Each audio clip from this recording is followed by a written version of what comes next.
প্রিয় ছাত্রছাত্রীরা, আজকের পর্বে দেখো তোমাদের আলোচনা করব উচ্চ মাধ্যমিক ভূগোল বিষয়ের প্রশ্নপত্র নিয়ে।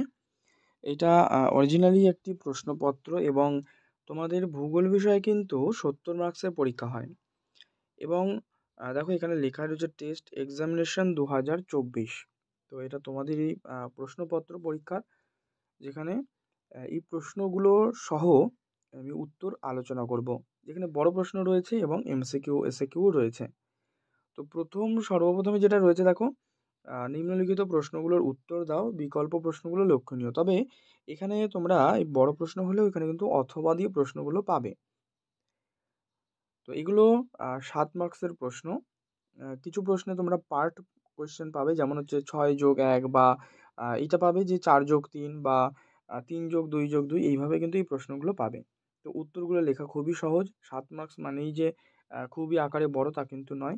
তো প্রশ্নগুলো একবার দেখো, যে সমুদ্র তরঙ্গের সঞ্চয় কার্যের ফলে গঠিত ভূমিরূপগুলো চিত্রসহ বর্ণনা, আর এর সাথে দিয়েছে ইলুভিয়েশন কি। এটা লিখতে পারো, অথবা লিখতে পারো যে বিভিন্ন প্রকার যে প্রবাল প্রাচীর, তার যে উৎপত্তি আর বৈশিষ্ট্য, এইগুলো ছবি দিয়ে কিন্তু লিখতে হবে। আর তার সাথে লিখতে হবে মৃত্তিকা সৃষ্টিতে আদিশিলার প্রভাব।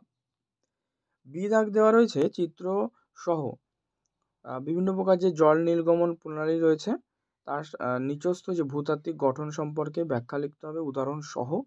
ভূগোল মানেই কিন্তু উদাহরণ তোমাকে মাস্ট লিখতেই হবে, লিখলে আর কি খুব ভালো হয়। আর এর সাথে রয়েছে ফ্রিয়েটিক স্তর কাকে বলে, এটা লিখতে পারো। অথবা দিয়ে আরেকটা প্রশ্ন, অথবা তোমরা লিখতে পারো যে ঘূর্ণবাদ প্রতিঘূর্ণবাদের পার্থক্য, এটা খুবই সহজ একটা প্রশ্ন। আর এর সাথে রয়েছে পরিবেশের উপর ওজোন স্তরের অবক্ষয়। দাগে রয়েছে দেখো ভারতীয় শ্বেত বিপ্লবের সমস্যা কী কী, আর নিবিড় জীবিকা সত্তা ভিত্তিক কৃষি পদ্ধতিতে উৎপাদন মাথাপিছু কম কেন, এবং শস্য সমন্বয় কাকে বলে। আর ভারতের ছোটনাগপুর মালভূমি অঞ্চলে লৌহ ইস্পাত শিল্পের কেন্দ্রীভবনের কারণ লিখতে হবে। তার সাথে কানাডা কাগজ শিল্প উন্নত কেন, আর দ্রব্য সূচক কী। এটা দেখো তোমাদের রয়েছে 3+2+2। তবে অবশ্যই তোমরা এই যে পার্টগুলো রয়েছে এইরকম পার্ট দেখে কিন্তু অ্যাটেন্ড করার চেষ্টা করবে যদি সম্ভব হয়। তবে এই ক্ষেত্রে নম্বর পাওয়ার মানে 7 পাওয়ার সম্ভাবনা কিন্তু প্রবলই থাকে। যাই হোক, পরবর্তী সেট দেখো দেখো এখানে রয়েছে আরেকটা, যে বিশ্বব্যাপী জনসংখ্যা বন্টনের উপর পরিব্রাজনের প্রভাব। আর পৃথিবী অথবা দিয়ে রয়েছে কি পৃথিবীর বিভিন্ন অঞ্চলে অসম যে জনবন্টন তার প্রাকৃতিক কারণগুলো। আর ওর সাথেই কার্পাস বয়ন যে শিল্প, তাকে শিকড় আলগা শিল্প বলে কেন, এই প্রশ্নটাও লিখতে পারো তোমরা। যাই হোক, এরপরে যে এমসিকিউগুলো রয়েছে এগুলো উত্তর সহ আমি আলোচনা করছি। দেখো তার মধ্যে একটা প্রশ্ন অবশ্যই কিন্তু আমি এইচডব্লিউ দেবো, যেটা তোমরা কমেন্টে জানাবে। প্রথম প্রশ্ন কি, যে প্রক্রিয়ার মাধ্যমে কোনো স্থানের শিলাসমূহ চূর্ণ বিচূর্ণ বা বিয়োজিত হয়ে প্রাকৃতিক শক্তির মাধ্যমে স্থান পরিবর্তন করে, তাকে বলে কিন্তু আবহবিকার। 2, প্রায় যোগাযোগহীন বিচ্ছিন্ন ও ক্ষুদ্র গ্রামীণ বসতিকে কি বলে, করো হ্যামলেট। যে বাঁধের এক প্রান্ত উপকূলের স্থলভাগের সঙ্গে যুক্ত ও অন্য প্রান্ত সমুদ্রে উন্মুক্ত, তাকে বলা হয় স্পিট। 2011 সালের আদমশুমারি অনুসারে ভারতের যে নারী আর পুরুষের অনুপাত 940:1000, কারণ নারী পুরুষ বলেছে কিন্তু এখানে। ভৌম জলস্তরের নিচে অবস্থিত যে জলবায়ু স্তর থেকে সব ঋতুতেই জল পাওয়া যায়, তা কি, এটা করো স্থায়ী সম্পৃক্ত স্তর। দেখে নাও পরবর্তী প্রশ্ন।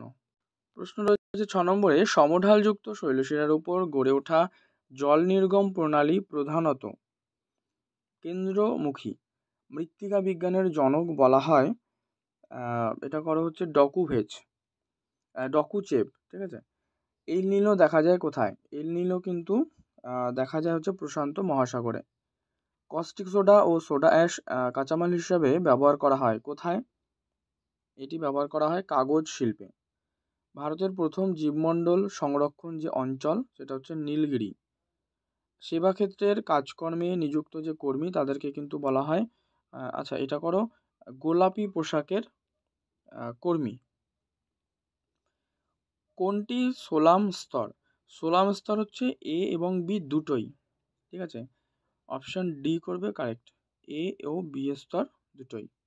নেক্সট রয়েছে গ্রেট ব্যারিয়ার রিফ দেখা যায় কোথায়, গ্রেট ব্যারিয়ার রিফ এটা কিন্তু দেখা যায় অস্ট্রেলিয়া উপকূলের কাছে। জনবিবর্তন মডেলের যে পর্যায়ে জনসংখ্যা বৃদ্ধির হার সর্বাধিক তা হলো কিন্তু দ্বিতীয়। নেক্সট, একটি মুক্ত ভাসমান জলজ উদ্ভিদের নাম কচুরিপানা। বিপর্যয় প্রশমনে ও ব্যবস্থাপনায় গৃহীত একটি ব্যবস্থা।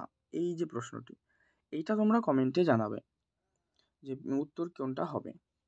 আচ্ছা, এরপরে 17 নম্বরে রয়েছে যে ক্যালিফোর্নিয়া যে জলবায়ু অঞ্চলে অবস্থিত তা হলো ক্যালিফোর্নিয়া, কিন্তু এটা তোমরা করবে যে ভূমধ্যসাগরীয় জলবায়ু অঞ্চলে কিন্তু অবস্থিত।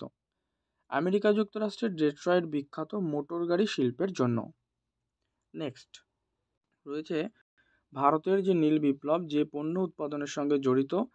নীল বিপ্লব মূলত কিন্তু মাছ চাষের সঙ্গে জড়িত, মাছ উৎপাদনের সঙ্গে জড়িত। মহানগরের ন্যূনতম জনসংখ্যা 10 লক্ষ, আর শস্য প্রগাঢ়তা সর্বাধিক হয় এটা হচ্ছে নিবিড় কৃষিতে। তো এইগুলো হচ্ছে এমসিকিউ গেল 21টা।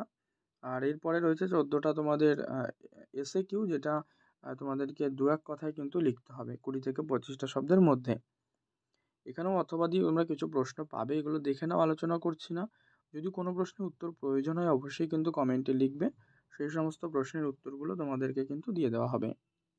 তো দেখো রয়েছে অনুগামী নদীর সংজ্ঞা, ট্রাক ফার্মিং কী, ল্যাটারাইজেশন কী, শরীরবৃত্তীয় শুষ্ক মৃত্তিকা বা অন্ধ উপত্যকা, রিয়া উপকূল, নগ্নিভবন বলতে কী বোঝো, জেট বায়ু কী বা বলতে কী বোঝো, খরা প্রতিরোধের দুটো পদ্ধতি, শুষ্ক কৃষির সংজ্ঞা, হর্টিকালচার কী, মানে এগুলো অথবা দেওয়া রয়েছে, দুটোর মধ্যে আবার যে কোনো একটা লিখবে এরকম। তো অনুসারী শিল্প বলতে কী বা আধুনিক শিল্প দানব কোন শিল্পকে বলা হয়, পৃথিবীর দীর্ঘতম রেলপথ ও ব্যস্ততম সমুদ্রপথের নাম, গ্রিন কালার ওয়ার্কার কাদের বলে, স্থিতিশীল উন্নয়ন, আইটিসিজেড কী। দেখো আইটিসিজেড যেটা হচ্ছে নিরক্ষীয় শান্ত বলয়।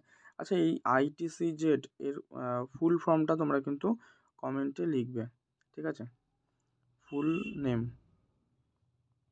নেমটা তোমরা কমেন্টে লেখো। আর লাস্ট হচ্ছে হলদিয়া বন্দরে দুটো সমস্যা। এই হচ্ছে সমস্ত প্রশ্নপত্র। তো পর্ব ভালো লাগলে লাইক করো, শেয়ার করো। যদি কোনো প্রশ্ন থাকে সমাধানের জন্য অবশ্যই কমেন্ট করে জানাবে। আর চ্যানেলে নতুন হলে অবশ্যই কিন্তু সাবস্ক্রাইব করে পাশের বেল বাটনটি অল করে রেখো।